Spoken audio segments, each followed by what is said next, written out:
10 लाख का लहंगा। अरोरा परिवार में कई सालों बाद एक लव मैरिज हो रही थी। सीमा के छोटे बेटे रिहान ने अपने लिए रंगोली को पसंद किया था। दोनों कॉलेज में साथ थे। उन दोनों को एक दूसरे से प्यार हो गया। रिहान ने भी जब घर में अपनी और रंगोली की बात की तो किसी भी बड़े ड्रामे के बिना सबने दोनों को हंसी खुशी शादी के लिए हाँ कह दिया। और बस आज इन दोनों की सगाई की तैयारी चल रही है। कमला जी, आपने मेरी होने वाली छोटी बहू की फोटो देखी कि नहीं? अरे अब शाम को तो सामने देखना ही, उसे फोटो देखकर क्या करूं सीमा? हाँ, बात तो आपकी भी सही है। आज दोनों की शाम को सगाई है, वहां आप देख लेना कितनी खूबसूरत है मेरी होने वाली छोटी बहू। मैंने भी तारीफ बड़ी सुनी है रंगोली की खूबसूरती की। मुझे भी देखना है हमारे रिहान ने किसे पसंद किया है। अरे मौसी जी, आपको लगता है कि मैं किसी अरे गहरे को अपना दिल दे दूंगा? हाँ, अब तो देवर जी की नजरों के सामने बस रंगोली की ही तस्वीर घूमती रहती है। क्यों देवर जी? नहीं भाभी, ऐसा कुछ नहीं है। मेरे लिए तो आप सबसे पहले हो। आपसे खूबसूरत तो कोई है ही नहीं। बस मस्का लगाने की कोई जरूरत नहीं है देवर जी। अच्छा, मैंने सुना है फैशन की बड़ी नॉलेज है रंगोली को। कपड़े, गहने, मेकअप सब कुछ बड़े ही ध्यान से पसंद करे उसने। हाँ मम्मी जी, उसे ऐसा वैसा तो कुछ पसंद ही नहीं आता। उसने सगाई का लहंगा भी सबसे अलग पसंद किया है। वो कह रही थी कि बहुत महंगा भी है। उसके मैचिंग झुमके, चूड़ियां, मेकअप सब कुछ अलग से पसंद किया है उसने। अच्छा, ऐसा क्या खास है? जरा हमें भी तो दिखाओ फोटो रिहान। अरे मामी जी, फोटो तो उसने हमें भी नहीं दिखाई। कह रही थी भाभी सरप्राइज है सबके लिए। फिर तो देखना ही पड़ेगा, आखिर उसकी सगाई के लहंगे में ऐसा है क्या? हाँ, वो तो शाम को पता चल ही जाएगा। मेरे वक्त तो मैंने मम्मी का सूट पहन लिया था। ना कुछ आता जाता था और ना ही मुझे इतनी समझ थी। कोई बात नहीं वंशिका, देवर की शादी में तू भी अच्छे से कपड़े पहन लेना। हाँ वंशिका, और दिलीप की शादी तो बस यूं ही हो गई। घर की शादी थी ना कोई फोटो शोटो लिए थे ज्यादा और ना ही इतनी तैयारियां की थी। अब उस वक्त इतना किसी को पता भी तो नहीं था, लेकिन अब तो रंगोली आ गई है, उसे तो हर चीज का शौक है। देखो तो सगाई के लिए भी कितनी तैयारियां की है। नया लहंगा, नए गहने, फोटोग्राफर और पता नहीं क्या क्या। हाँ, इस बार तो हम सब कुछ बड़े ही धूमधाम से करेंगे। हाँ, मैंने तो दिलीप से कह दिया है कि हम भी ढेर सारे फोटोज निकलवाएंगे भाई। रिहान और रंगोली की सगाई के लिए सब लोग बड़े ही उत्साहित थे। सगाई के लिए सब लोग तैयार हो गए थे। घर में सारे मेहमान आना शुरू हो गया था और अब सबको इंतजार था तो रंगोली की एंट्री का। अरे कहाँ रह गई आपकी रंगोली देवर जी? वो बस आती होगी, उसका फोन आ गया है। तुमने तो उसकी इतनी तारीफ कर दी है, मेरा तो मन हो रहा है उसे देखने का। अरे बस थोड़ा सा और सब्र कीजिए मामी जी, आती होगी। ये लो, आ गई रंगोली। रंगोली ने बड़े ही धमाके के साथ अपने ससुराल में एंट्री ली। उसने पिंक रंग का बड़ा ही सुंदर लहंगा पहना हुआ था और उस पे बड़ा ही सुंदर मेकअप करवाया था। उसे देखकर मेहमानों की आंखें फटी की फटी रह गई। अरे सच में रंगोली तो बड़ी ही सुंदर लग रही है। कितना सुंदर पिंक रंग का लहंगा है। अब पता चला कि वो क्यों नहीं दिखा रही थी अपने लहंगे की फोटो। कहीं कोई और कॉपी कर लेता तो। रंगोली बहू, तुम सच में बड़ी ही सुंदर लग रही हो। थैंक यू मम्मी जी। अरे अब बताओ तो सही, ये सब कहाँ से लिया? मामी जी, ये पिंक रंग का लहंगा बड़ा ही महंगा है। सच कहूँ तो मैं कहना नहीं चाहती, लेकिन 2-3 लाख का मुझे पड़ा है। क्या? 2-3 लाख का? सगाई में तुमने 2-3 लाख का लहंगा पहना है, तो शादी में कितने लाख का लहंगा पहनोगी? हो तो आप ही सोच लीजिए मौसी जी, कितने लाख का होगा शादी का लहंगा इसका। लेकिन बड़ा ही सुंदर है। सच में तुमने तो सबके मुंह ही खुले रख दिए। सब लोग तुम्हारी तरफ देख रहे हैं और तुम्हारे लहंगे की तारीफ कर रहे हैं बस। अब दुल्हनों तो इतना भाव तो मुझे मिलना ही चाहिए, है ना भाभी? हाँ बिल्कुल। अब तो जो लोग सगाई में आए ना, उन्हें इंतजार रहेगा कि कब वो लोग शादी का लहंगा देखेंगे तुम्हारा, है ना माँ जी? हाँ, लेकिन अब सगाई की रस्म कर ले पहले। हाँ, सगाई कर लो, उसके बाद तो रंगोली शादी की शॉपिंग ही शुरू कर देगी लगता है। रंगोली के 2 लाख के लहंगे की चर्चा पूरी सगाई में होने लगी थी। लोग मुड़ मुड़ कर उसे देखे जा रहे थे। रंगोली को इतना भाव मिल रहा था, ये देखकर उसकी माँ भी बड़ी ही खुश हो रही थी। अब तो तू खुश है ना रंगोली बेटा? तू कह रही थी मेरी सगाई में मुझसे सुंदर कोई नहीं लगना चाहिए। देख, अब सब लोग तेरे और तेरे लहंगे की ही तारीफ कर रहे हैं। हाँ माँ, मेरी सगाई हो और मुझसे ज्यादा कोई सुंदर लगे तो मुझे बिल्कुल अच्छा नहीं लगता। अब तो तेरी ख्वाहिश पूरी हो गई ना। माँ ये तो बस सगाई है, अब तो मेरी शादी बाकी है। आप देखिएगा मैं ऐसा लहंगा लूंगी अपनी शादी में कि सब लोग देखते रह जाएंगे। हाँ हाँ ठीक है, अब तो तेरी शादी में 2 महीने बाकी है, तब तक सब हो जाएगा। सगाई में रंगोली ने अपने लहंगे से धूम मचा दी थी और सबकी तारीफें बटोरी थी। अब तो उसे और भी ज्यादा इच्छा थी कि वो अपनी शादी में सबकी आंखों में अलग से चमके, इसलिए अब वो और भी ज्यादा उत्साहित और चूजी बन गई थी। अरे रंगोली बेटा, तुम यहाँ आओ आओ। जी माँ जी, मैंने सोचा कि आज मामी जी और मौसी जी जा रहे होंगे तो मैं उनसे मिल लेती हूँ जाने से पहले। अरे बेटा, तुमने ये बहुत अच्छा किया। हम भी अभी बस तुम्हें ही याद कर रहे थे।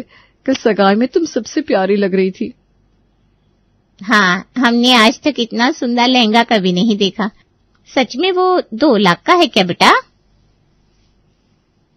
अब मौसी जी मैं क्या ही कहूँ, आप तो मेरी चॉइस को पहचान ही गए होंगे।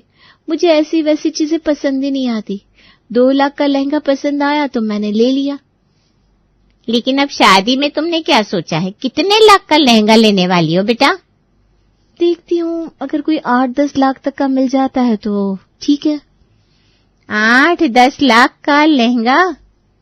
सीमा, मुझे तो लगता है कि शादी में मुझे जल्दी ही आना होगा। मुझे भी देखना है इतना महंगा लहंगा आखिर होता कैसा है। मेरी शादी में तो मैंने 1100 रुपए वाला सूट पहना था। बोलो भाभी, आपकी शादी को 8 साल भी हो गए हैं और मुझे लगता है शायद आपको उस वक्त इतनी जानकारी भी नहीं होगी, है ना? हाँ, मुझे इतनी कपड़ों की और लहंगों की कोई समझ भी नहीं थी। जो हाथ आया वो पहन लिया। लेकिन मैं ऐसी नहीं हूँ। मुझे तो अच्छे से अच्छी चीज ही पसंद आती है। मैं तो खुद का ही नहीं बल्कि रेहान की शेरवानी भी खुद ही पसंद करने वाली हूँ। वंशिका, तेरी देवरानी ने तो तुझे बहुत पीछे छोड़ दिया। हाँ, ये बात तो सही है। मैं तो अपने कपड़े की फोटो भी तुझे भेजूंगी, तू मुझे बताना मैं क्या पहनूं। जरूर मौसी जी, आप मुझे वीडियो कॉल कर लीजिएगा, मैं आपको बता दूंगी आप पर क्या सूट हो रहा है। अगर ऐसी बात है तो मुझे भी बता देना मैं क्या पहनूं, क्योंकि मैं भी ना वंशिका की तरह ही हूँ। मुझे भी कुछ खास समझ में नहीं आता। आप बिल्कुल भी चिंता मत कीजिए, मैं हूं ना। वंशिका, मैं तो कहती हूँ तू भी इस बार अपनी देवरानी से ही अपने कपड़े पसंद करवा लेना। हाँ, कहीं ऐसा ना हो कि अपनी शादी की तरह इस बार भी कुछ भी पहन ले। रंगोली की तारीफ सुनकर वंशिका के मन में भी थोड़ी नाराजगी तो जाग गई थी, लेकिन उसे भी पता था कि रंगोली उससे कहीं ज्यादा आगे है इन मामलों में, इसलिए वो अपना गुस्सा अपने पति दिलीप पर उतार रही थी। हमारी शादी के वक्त आपने कुछ ध्यान दिया होता तो आज हम भी रंगोली और रिहान की तरह सबके बीच चर्चा का विषय बन चुके होते। अरे लेकिन मुझे कहाँ पता है कि शादी में क्या पहनना होता है क्या नहीं। वही तो बात है ना, आप है ही इतने भोले भंडारी, जो हाथ आया पहन लिया। यहाँ रिहान को देखो, उसने अपनी सगाई पर भी डिजाइनर कुर्ता पहना था। सब लोग रंगोली और रिहान को कितना भाव दे रहे थे, और हम दोनों ने तो उनकी सगाई पर भी मैंने वही पुराना सूट और पुरानी शर्ट पहनी थी आपने। हाँ, लेकिन अब रंगोली को इतनी समझ है कपड़ों की, फैशन की, मेकअप की, तो उसमें मैं क्या कर सकता हूँ। इसका मतलब है कि मुझे अक्ल नहीं है, आप ऐसा कह रहे हैं? अरे मैं कहाँ कुछ ऐसा कह रहा हूँ, मैं तो बस ये कह रहा हूँ कि रंगोली बहुत होशियार है इस मामले में। हाँ, मैं ही बेवकूफ हूँ, मुझे ही कपड़े लेने नहीं आते। अच्छा चलो गुस्सा छोड़ो, रिहान की शादी में अब तुम्हें जो लेना हो वो ले लेना। बस तुम जैसे कपड़े कहोगी मैं वैसे ला कर दूंगा तुम्हें। इस बार मैं भी अच्छा सा कोई लूंगी, देखना। तुम्हें पता है ना कौन सा लहंगा लेना है। अरे आप ऐसे क्यों पूछ रहे हो? आपको क्या लगता है सब कुछ बस रंगोली को ही पता है? अरे नहीं, तुम इस बार ऐसा लहंगा लेना कि सब लोग देखते रह जाए। दिलीप ने वंशिका को कह तो दिया था, लेकिन वंशिका को समझ में नहीं आ रहा था कि कौन सा लहंगा ले, इसलिए वो रंगोली पर नजर रखे हुए थी कि शायद उसे कुछ जानकारी मिल जाए। अरे रंगोली बेटा, इतनी जल्दी में कहाँ जा रही हो? माँ जी, वो मैं बस रिहान के कमरे में जा रही थी, उसे डिजाइनर से बात करवानी थी। अच्छा, वो जरा नहाने गया हुआ है। तब तक वंशिका और मेरे साथ नाश्ता कर लो, आजा। हाँ देवरानी जी, कभी हमारे साथ भी बैठ जाइए। ठीक है, जब तक रिहान आता है मैं तब तक यहीं बैठ जाती हूँ। आ जाओ बेटा। और बताइए देवरानी जी, हो गई आपकी शॉपिंग? अरे कहाँ भाभी, अभी तक तो मैंने कुछ नहीं किया। अरे अभी तो आप कह रही थी डिजाइनर से रिहान की बात करवानी है। हाँ, लेकिन अभी रिहान की शेरवानी पसंद की है। मेरा लहंगा तो आपको पता है ना कितना भारी होने वाला है। मुझे ऐसी हाँ, आपको ऐसी वैसी चीज पसंद नहीं आती, समझ गई मैं। वैसे आप बनवा कहाँ से रही हैं अपना लहंगा? हमें भी बताइए, हम भी कुछ नया पहने। सॉरी भाभी, आपको नहीं बता सकती। वो क्या है ना, मैं चाहती हूँ कि मेरा लहंगा सबसे अलग सा हो, क्योंकि दुल्हन का लहंगा ही सबसे अच्छा और अलग सा होना चाहिए। हाँ, ठीक है, मैं भी देख रही हूँ कोई अच्छा सा लहंगा मिल जाए। जी, आप ना चांदनी चौक में देख सकती हैं, आपके लायक वहाँ कुछ न कुछ मिल ही जाएगा। अरे रंगोली बेटा, जरा मुझे भी बताना मैं क्या पहनूं शादी में, तुझे तो कपड़ों की काफी परख है।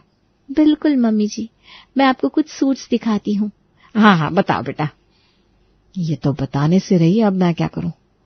नहीं वंशिका, तूने अपनी शादी में भी कुछ खास नहीं पहना था, और अब भी ऐसा ही पहनेगी तो सब लोग तुझ पर हंसेंगे। लेकिन कहां से लूं अच्छा सा लहंगा? रंगोली अपना सरप्राइज किसी के सामने बताना नहीं चाहती थी। वो चाहती थी कि शादी वाले दिन वही सबसे खूबसूरत लगे और सबकी अटेंशन उसे ही मिले। और दूसरी तरफ वंशिका भी इस बार किसी की हंसी का कारण नहीं बनना चाहती थी। क्या हुआ, इतनी देर रात तक फोन में क्या देख रही हो? लहंगा। तुम्हारी सुई अभी तक लहंगे तक ही अटकी हुई है। इस बार ना कुछ भी हो जाए, लेकिन मैं अच्छा सा लहंगा पहनकर दम लूंगी।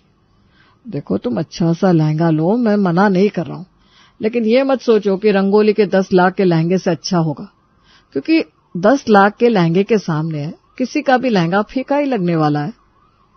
बात तो आपकी सही है, लेकिन मैं अपने लिए एक बेस्ट लहंगा तो लेकर ही रहूंगी। लहंगे की तलाश करते करते शादी के 2 महीने भी बीत जाते हैं, और आज शादी के मंडप में रंगोली जब तैयार होकर आती है तब सबकी नजर उस पर अटक जाती है। सबकी जुबान पर 10 लाख के चर्चे थे। वाह, क्या लहंगा है, कितना सुंदर है ना? हाँ, 10 लाख का लहंगा है, सुंदर तो होना ही था।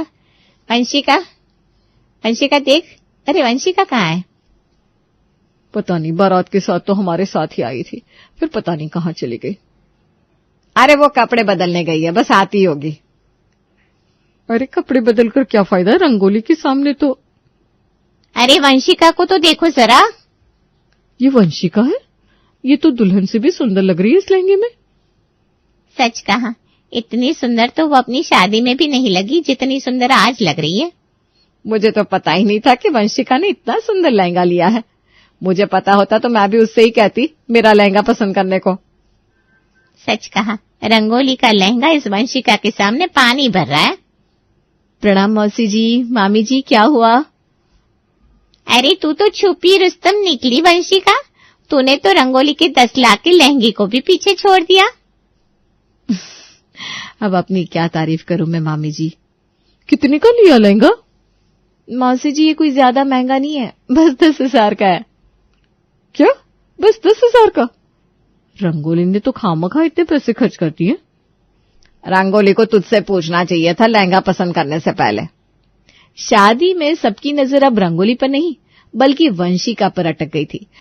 सब लोग उसके लहंगे के बारे में पूछते और फोटो निकलवाते। ये देखकर रंगोली बुरी तरह से जल-भुन गई थी। शादी में कोई मुझे देख ही नहीं रहा, सब लोग वंशिका भाभी को ही देख रहे हैं।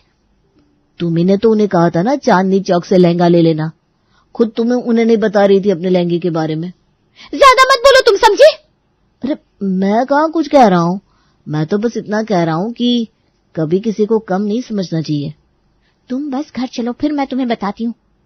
ये लो, और ये तुम्हारी मौसी जी और मामी जी ताना मारने। अरे आइए मौसी जी।